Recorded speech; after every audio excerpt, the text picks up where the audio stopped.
Kristen Beaton was a proud nurse, a frontline healthcare worker, and an even prouder wife, mother, and daughter. I'm joined by Kristen's husband, Nick.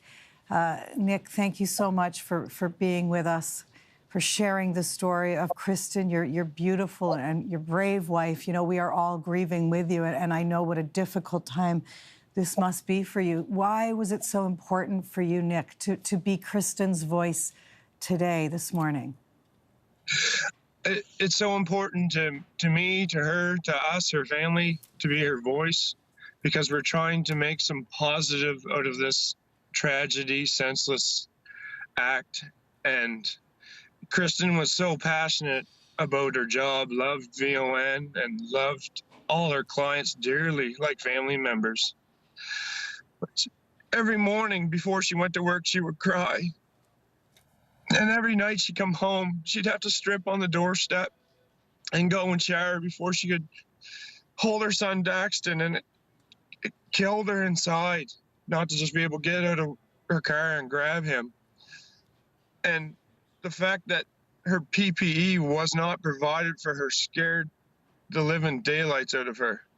So here she was balancing in her daily life, being a frontline worker, going into that hospital day in and day out, and so worried about bringing that virus back into the house. And we've seen that picture of her wearing that face mask. And I wonder, Nick, what inspired her to become a nurse? Well, first of all, she was a CCA, continuing care, so she went house to house with VON. She didn't work in the hospital. She went house to house, which was even more nerve-wracking. Personal. Yes, so she was in the clients' homes daily, and subjected to not knowing who was there, or there was screening, but that's a whole nother deal. But the big thing, I'm trying to be the voice of Kristen, because she can't talk, and she wanted to get her voice known. As you see the picture I shared on Facebook of her sitting in her car, Kristen was not a selfie person. And when Kristen took that selfie and posted it on her Facebook with her with that mask and the safety glasses that I had to drive in town and buy for her because she was not supplied, she took that picture trying to get her voice out there. And that voice and her message was basically saying, help the frontline workers get the equipment that they need while they're trying day in and day out to fight this COVID pandemic and the mystery about how someone, a healthcare worker, may actually get this virus. So she was living in her last days that kind of fear. The very last moment she was working when all this took place, she was actually on the way to one of her favorite clients' house, and she pulled over, whether to have a bite to eat or do paperwork or whatever have you. It doesn't matter. And she's not here, and we could do nothing about that. But from here on out, it's my goal to make sure that no frontline worker has to go through what she went through on a daily basis with PPE that should be provided.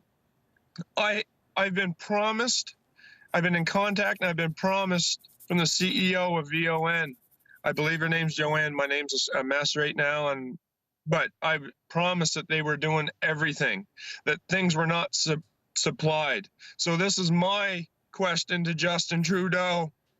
Where was their PPE? Where is the PPE? Stephen McNeil sat there with Steve Murphy and said they had all kinds and they were going to get it out to the frontline workers. Kristen got 2 masks a day, and she had to drive into the office in Truro 20 minutes away every day to get them 2 masks. If she ate once or drank once, she couldn't re-wear that mask. So they expected her to drink or eat once a day. She could not reapply that mask. It's one-time use, and it's a surgical mask. So it's to protect the client. It's not even to protect them. They didn't have I forget the official name of the mask that they should have, the N95 or whatever. But Stephen McNeil sat there in your newsroom and said that they had all kinds, that they were going to get them out. Well, they don't have them yet. And we are going to be speaking to to Joanne Poirier later in this hour, Nick. And I mean, it's an impossible trade-off, though. Truly, your wife was fighting to get equipment, PPE for her and her fellow healthcare workers, that she should lose her life on the side of a road this way from a gunman. And I wonder if you'd heard any warnings from police that morning that someone was on the loose. I'm glad you brought that up. I'm glad I get to speak on it. Because me and Kristen laid in bed the night before and watched him down in Portapique, raining terror on people. We woke up that morning and we just assumed it was over. SWAT came in, the police were doing their job, doing everything, and we thought he was taken care of. If I had known he was on the loose, I would have not let my wife leave the house that day. RCMP were tweeting. I don't know. I don't use Twitter, and I don't know anyone that does use Twitter. He was driving that night at Portapique, an RCMP cruiser, dressed as an RCMP officer. This is confirmed by people that have seen it. They didn't warn us then. I didn't know until after my wife's life was taken that he was in a cruiser, a police RCMP fully decked police cruiser in a full uniform. Last we heard, the local said he was in a Crown Vic. Nothing was spoken of this police cruiser and the uniform. They can use the alert to warn us about COVID and separate, and I believe that's important. But what's more important, there was like 19 lives lost. I don't think we've lost that to COVID, or if we have, it's close. Well, I think in the province, 12 hours. In the province of Nova Scotia, I think there's been 9 dead. So you're absolutely right on that. Far more killed. When you say, Nick, that Saturday night you and Kristen were following this or watching, or what had you heard on Saturday night before waking up Sunday morning and thinking Kristen can go about her house calls that day? We heard nothing from the RCMP, nothing, like no broadcast, no Facebook posts. Someone breaks into a liquor store, they can put their picture all over and ask for help. But this gunman's going around, I'm sorry to the victims down there in Portapique. I'm trying to put this as nice as possible, but burning houses and taking lives and just obviously arranged and something wrong, obviously, with him. And there's no warning. Like, everyone was under the assumption that it was taken care of in Portapique, which, we felt for those victims at the time when we just couldn't believe it then. And how 12 hours later or 10 hours later was my wife's life taken from this guy? How did he get from Portapique to DeBert? He went Masstown. He went from Masstown to Wentworth. These are all, if I get on a four-wheeler, I couldn't do that. How does he drive a cruiser around and do that?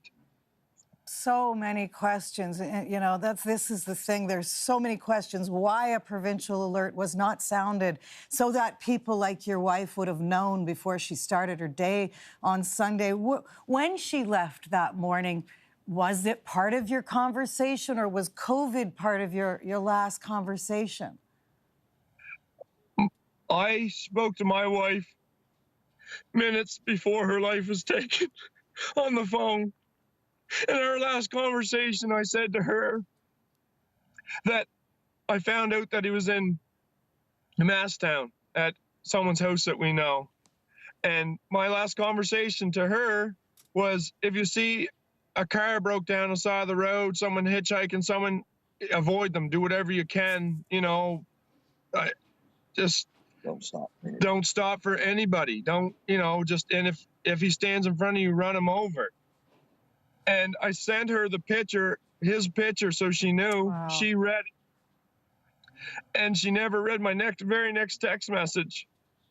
I didn't find out till at least an hour later from people on social media that he had an RCMP cruiser, and that's what he was driving, and dressed as an officer, from people that have told me, eyewitnesses that seen him in the cruiser dressed as an RCMP officer when he cowardly, extremely cowardly, took my wife's life and our unborn baby. Oh, I didn't know. I did not know she was pregnant, Nick. Honestly, We never got to tell family. We were going to tell them this week she was on vacation, Oh, and our son Daxton was going to wear a shirt and let everybody know. And just coward. compounding the pain there. And right to the last moment, you were trying to protect her with that warning. Don't open your window. If someone's pulled over on the side of the road hitchhiking, don't open your window.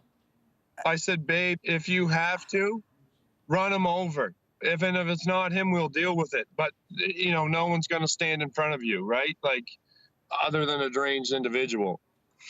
So I know you're in your car there. I know Kristen's dad is beside you, and God love him. You're en route to Halifax for what is going to be another incredibly painful day. Tell us what is required of you today, Nick. I have to go down. We have to, I'm sorry. Kristen's brother, Richard Rude and Wade Rude, have to go down and identify Kristen. That's what we're on our way to do. And I wasn't going to talk to the media because I know, they kind of strive on this, but the fact that you guys are wanting to get the word out, Kristen's word out for the frontline workers, that's why I did this. It's not about me. It's my loss cannot be replaced. So if we can make some good and Kristen's voice heard, and I would love to hear what Justin Trudeau has to say on why the PPE is not provided, why PPE is sent elsewhere out of Canada, and my wife did not have it. Well, the chances are good. The Prime Minister himself, certainly his people, are watching you right now, Nick, and he will be asked that question again on the supply question and the PPE getting to frontline workers. And I don't know if you're aware of this, Nick, but your friend Greg has set up a GoFundMe page for you and your son Dax. How have you even been able to talk to Dax about this? I waited till he asked. He's known. He's only 3, but he's very smart. He knows something's up. But with Kristen's being VON, she worked nights and she worked days. So, there was times that it was, Daddy and Dax time. So it wasn't that odd because Kristen worked a lot of hours with VON and diverse. But I just waited till he asked the question, and I was 100% on. I told him that Mummy is with Papa Beaton and Grammy Rude, Nanny Rude, he calls her, in heaven.